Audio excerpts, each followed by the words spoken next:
All right, guys, I'm back. It didn't take long for me to come up with an idea for a new series. As you guys know, I've been doing a lot of Rams content, but I also want to do some NFL content. And in this case, we're going to do all 32 teams. I'm going to be previewing all 32 teams, going by projected depth charts that either, I came up with, or I looked through, did some research on each team, and just kind of, my thoughts on how each team looks. Not going to do a record prediction, but I am going to go through each starter and maybe, some key contributors, maybe each position. But that's how I'm going to do this. So before I get into it, as you guys know, I really appreciate it if you could subscribe, like this video, and comment if, you found this interesting and added any value to your day, all that type of thing. But this video we're going to be doing on the Arizona Cardinals. We're starting from the top alphabetically, so it'll go Cardinals and then the Falcons and so forth. So the Arizona Cardinals, to me, very interesting team. They're a team I feel is a year or two out of being a Super Bowl contender, but they could make a run at the playoffs this year for sure. They added new pieces, guys like A.J. Green and J.J. Watt, big names, but guys that maybe have fallen off a little bit. Nobody like A.J. Green. When you look at, what he has done in his career, going to a Pro Bowl 7 straight times, and then falling off the face of the earth after suffering a major injury. So we will get into that. Before we do, I have a Discord channel, not just Rams fans. I want anybody who's watching this video, if they like talking NFL or anything that I talk about on this channel, to go give that a shot. It's free. Sign up today, and let's keep in touch in the Discord chat. All right, let's do it. So there's no, the rules. There's none of that. We're doing this a whole new format when we're doing NFL, each team, all 32 teams, and we're previewing before even the preseason, before even training camp, each team. So let's take a look at the Arizona Cardinals, shall we? Last year, obviously, they had a shot at making the playoffs. They lost in the final game of the season to the Los Angeles Rams. They wouldn't have made the playoffs anyway because the Chicago Bears had to, win. And then the Rams would have actually had a weird, three-way tiebreaker with the Cardinals, Bears, and themselves. And the Cardinals would have gotten in over the Rams, as would the Bears. That did not happen. John Wolford led a win over the Cardinals, but besides the point, the Bears also ended up losing to the Green Bay Packers to finish out the season. So, with that being said, Kyler Murray, that's your quarterback. Kyler Murray, 23 years old. He's got a good veteran backup in Colt McCoy, a guy who's been there, done that type of deal.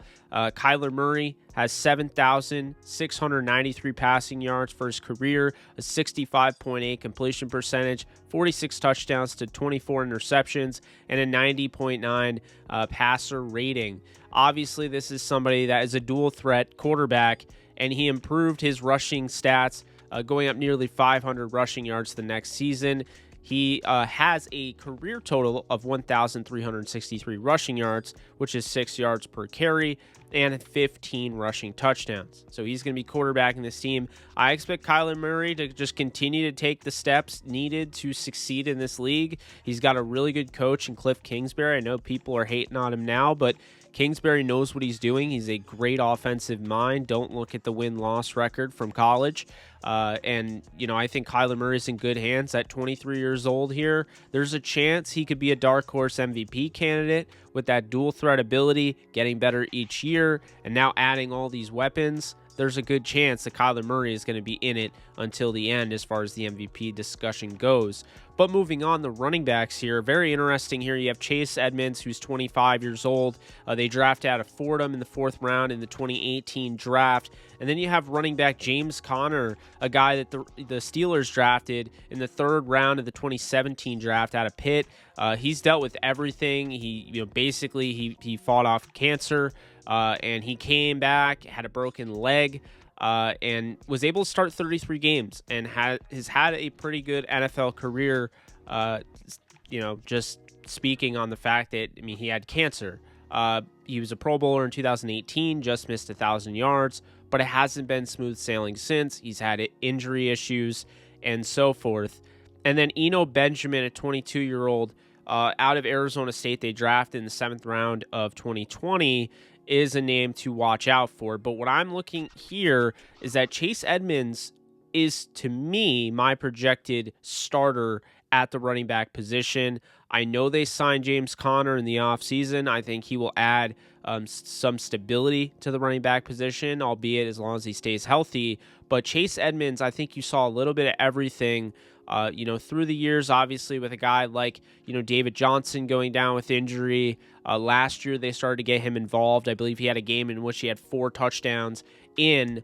But when you look at Chase Edmonds, 25 years old, this is a guy that they put draft capital in. I know he's only started 4 games to James Conner's 33, but I feel like they trust him more. He can help pass catching out of the backfield. He can help running the football. He's got a good overall body for the position. I like his contact balance. To me, he's going to be the starter. He's going to have a really good year. In fantasy wise, Kyler has to be on your radar, obviously, but Chase Edmonds, do not sleep.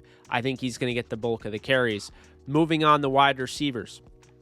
The wide receivers are very interesting for Arizona. Obviously, you have arguably the best wide receiver in football in DeAndre Nuke-Hopkins, but the problem is you add AJ Green at 32 years old, huge name, and obviously this is somebody 7-time Pro Bowler, like I alluded to, hasn't had a 1,000-yard season since 2017, and this is really his last chance. This is his last-ditch effort, if you will. If he doesn't get it done this year, you have to assume his career in the NFL or his chance at being elite and staying elite is over. Which would be a really unfortunate circumstance. So they go out, they get AJ Green. I like the pickup. They also have a 2nd-round pick in 2019 that they added in a guy like Andy Isabella from UMass. And on top of that, they have Christian Kirk, somebody that's played, some valuable snaps in this league. He's had success. So now, he gets kind of pushed to the back of the line. And on top of that, you have Rondale Moore, who you drafted in the 2nd round this year, a guy that I like a lot. And Keyshawn Johnson, a 6th-round pick in 2019, they are loaded at the receiver spot. So to me, it really begs the question how they're going to operate. I think there's a good chance. I'm projecting Andy Isabella to work as the slot receiver. I think they're obviously going to get 2nd-round pick Rondale Moore involved. That is not what I'm saying. But, the fact of the matter is this. I think Andy Isabella, this is also another last-ditch effort. 2019 2nd-round pick hasn't really been utilized. They already have a 4th-round pick in that draft, Hakeem Butler, who they gave up on. So I don't think they give up on him as quickly. I think Isabella's going to get an opportunity in the slot. Still, tons of good weapons for Kyler Murray. Moving on, we have the tight end position. Max Williams, 27 years old, mans the tight end spot. You have Darrell Daniels behind him. I don't really understand where the Cardinals were thinking here because they actually had a guy that I respected, Dan Arnold, that can catch the football, and he's a very good athlete, and they let him go. And so Max Williams, to me, I know he was expected to be a lot more than what he ended up being coming out of Minnesota, but the fact of the matter is he hasn't been that. Now, age 27, he's going to have Kyler Murray throwing the football. If he's the go-to tight end, maybe something happens. Who knows? You look at the offensive line. Obviously, a guy like DJ Humphries from Florida, who they got in the 2015 draft, 1st round, is somebody that they definitely, are trying to continue on with. But if he does not work out, if he were to struggle, they have a guy in Josh Jones, who they got in the 3rd round out of Houston last draft. And I think that's somebody that they're looking to develop and eventually plug in at left tackle. Then after that, you have Justin Pugh, who they got in free agency from the Giants. Center, they actually made a ballsy trade. They went out and got Rodney Hudson from the Raiders. It was a really good trade. They really needed stability at center, so who better than to go out and get arguably the best center in football. And then on top of that, they go out and get Kelvin Beachum for the right tackle position in free agency. So I think that was a solid pickup as well. Just a solid player all around. Not too flashy, but a good starter overall. And then there's kind of a little bit of a battle here between Brian Winters and Justin Murray, and from what I've seen is a lot of people seem to think Brian Winters is going to win because of, the veteran presence there. I actually have Justin Murray, the 28-year-old who they claimed from the Raiders. I actually have him taking over as a starting right guard. It's a solid offensive line with, some massive names. Obviously, a name like Rodney Hudson and, what Justin Pugh has done in his career. Justin Murray is the weak link, I would say, but he could end up having a pretty, solid year being with Beachum on the right side and having, Rodney Hudson at center, which will make everything easier for the offensive line. Then you look at the defense. Defense here, it's a 3-4. You have Zach Allen, Leaky Fotu, and J.J. Watt, the front three. Now, there's some guys to keep in mind. They added a guy like Michael Dogby, 7th round in 2019. He is a guy that they like. I will be looking at him as well as Jordan Phillips, free agency acquisition. Big fan of Jordan Phillips in the middle. Big body guy that can really plug the hole, and he's just really good against the run. And then Rashard Lawrence is a 4th round pick out of LSU in the 2020 draft. So he's sure to have something there where maybe he plays a little bit as well. But I'm pretty confident J.J. Watt's not moving from his spot. And Zach Allen, a 3rd round pick in 2019, probably staying at his spot. And they really like Leaky Fotu as the nose tackle, a 4th round pick from Utah in the 2020 draft. So I really like that front. I think they've done a nice job with the defensive line. J.J. Watt was somewhat of a flashy pick up there. I wasn't expecting him to go there, but you do like obviously adding a guy like Watt. He knows what it means to win, and of course this is somebody that's going to come in and be a natural leader. That's just what J.J. Watt is. So I think this is honestly, in a sense, it's a flashy move that maybe they didn't need, but then for other reasons I feel like they did. And when you see what J.J. Watt brings as a leader, maybe it's a little bit more understanding as to why they decided to do that. Now, with that being said, they have a dynamic linebacker group. When you look at, first off, Chandler Jones coming off the outside. This is a guy that's led the league in sacks. He is a sack artist by every measure. And when I look at the way he plays off the edge, I mean, that speed, he's just so quick, and he is such a hard pass rusher to block one-on-one. He's practically unblockable. As long as he stays healthy, having him with J.J. Watt is going to be terrifying. On top of that, on the other side, you have Marcus Golden, who I think really revitalized his career. This is a guy I really liked coming out of Mizzou in the draft. He's back, and I think he's ready to have quite the season. We will see, but I think he's a very underrated player in his own right. And then you have 2 inside linebackers, 2 guys that I definitely like, respect their games a lot. I mean, my number 1 linebacker, and I'm sure a lot of people's number 1 linebacker in the 2020 draft, Isaiah Simmons. And then, of course, when you look at what Zaven Collins did at Tulsa and, them getting him in the 1st round this year, that physical, that freakish ability, they are going to complement each other well at inside backers. So they're loaded at that position, in my opinion. It's a really good look there. And then you have the back end, which is the secondary here. And it's a little different. It's not quite the best. Obviously they're losing Patrick Peterson, who has kind of fallen off in a sense because of his age. But, when you look, they added Malcolm Butler. For whatever reason, the Titans gave up on him. He is now with them. Robert Alford, solid corner, not a guy that I'd be jumping up and down for. But Byron Murphy, who's going to play nickel in all likelihood, and he's just a fantastic player. 2nd round pick. He was my number 1 cornerback coming out of Washington in 2019.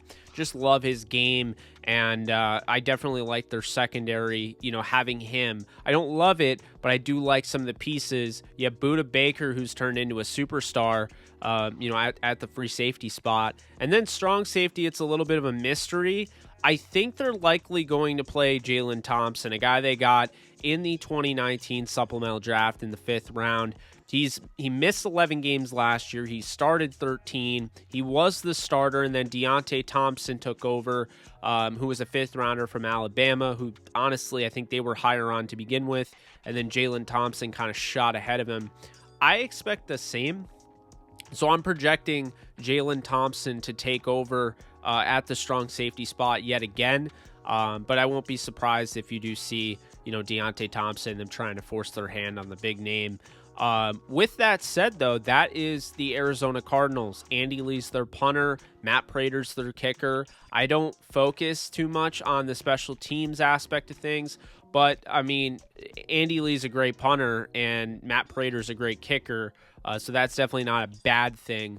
All in all, I'm looking at this Arizona team and thinking, you know what? I don't think they're a Super Bowl contender, but they don't have a ton of holes. I mean, their defensive line, I think, is really depth-filled. It's not super flashy outside of J.J. Watt. Zach Allen isn't going to scare people.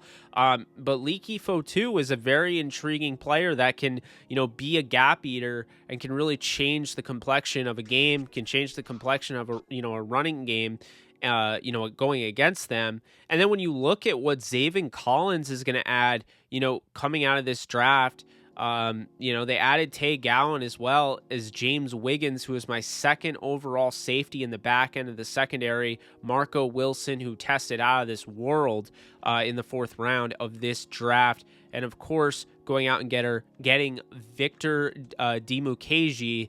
I do really like what they did in the draft. And so I have my eye on the Cardinals.